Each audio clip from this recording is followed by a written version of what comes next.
केशव मौर्य से बोले अखिलेश, हम आपके शुभचिंतक। नफरत नहीं, समाजवादी लोग विरोधियों से सिर्फ प्रेम करते हैं। केशव मौर्य को लेकर अखिलेश ने फिर किया बड़ा दावा। 2022 के विधानसभा चुनाव के बाद से यूपी के डिप्टी सीएम केशव मौर्य अखिलेश यादव के निशाने पर बने हुए हैं। अखिलेश लगातार केशव मौर्य को कमजोर मंत्री साबित करने की कोशिश कर रहे हैं। शुरुआत में अखिलेश यादव ने केशव मौर्य को बीजेपी से खुली बगावत करने के लिए भी उकसाया था और बाद में कहा भी था कि और कोई दूसरा ओबीसी मंत्री होता तो वो बीजेपी से बगावत कर जाता।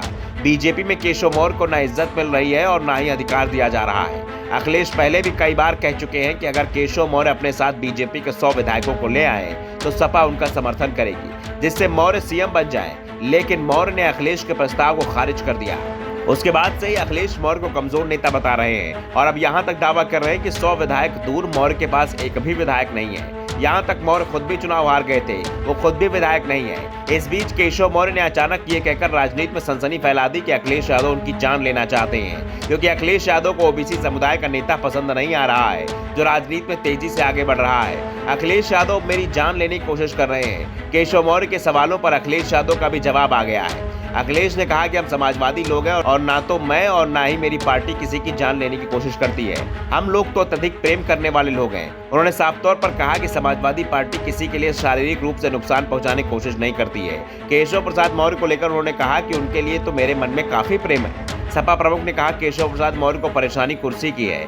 जब से स्वयं प्रसाद मौर्य सपा के साथ आए हैं, अवधेश प्रसाद एक्टिव हो गए हैं, हमारी पार्टी मजबूती से जमीन पर काम कर रही है। इससे उनका जो कुर्सी का चक्कर है उसे लेकर घबराने लगे हैं। उनकी जमीन खिसकती दिखाई दे रही है, जिस कारण से समाजवादी पार्टी पर जान लेने तक के आरोप लगाए जा रहे हैं। सपा चीफ ने कहा कि हम एक बार फिर कहते हैं कि समाजवादी पार्टी केशव प्रसाद मौर्य से बहुत प्रेम करती है, लेकिन समाजवादी पार्टी ये जानती है कि वो ओबीसी में कितने भी अपमानित हो जाएं, कितना भी उनके साथ गलत व्यवहार हो जाए, वो बीजेपी नहीं छोड़ेंगे। दूसरी ओर अखिलेश यादव के बयान के कुछ देर बाद केशव प्रसाद मौर्य ने एक बार फिर विपक्ष पर निशाना साधा है। मौर्य ने कहा कि विपक्षी दल परेशान है, गुस्से में दिख रहे हैं। वे कहते हैं कि हम विपक्ष में हैं और हम पर छापा पड़ रहा है। मौर्य ने कहा जो भी भ्रष्टाचार करेगा उस पर कार्रवाई की जाएगी। बीजेपी की सरकार में किसी भी बेकसूर के खिलाफ कार्रवाई ना तो हुई है और ना ही होती है, लेकिन जो लोग कसूरवार होते हैं वो जरूर सरकार को बदनाम करने की कोशिश करते हैं। फिलहाल अखिलेश और केशव मौर्य के बीच चल रहा टकराव लोकसभा चुनाव तक जारी रहने की संभावना जताई जा रही है, क्योंकि इस बार यूपी में ओबीसी वर्ग को अपने पाले में करने के लिए सपा और बीजेपी के बीच लड़ाई तेज होगी। अखिलेश यादव को एहसास है केशव मौर्य को सीधे निशाने पर लेकर ही बीजेपी के पाले में गए ओबीसी वोटरों को अपने पाले में लाया जा सकता है।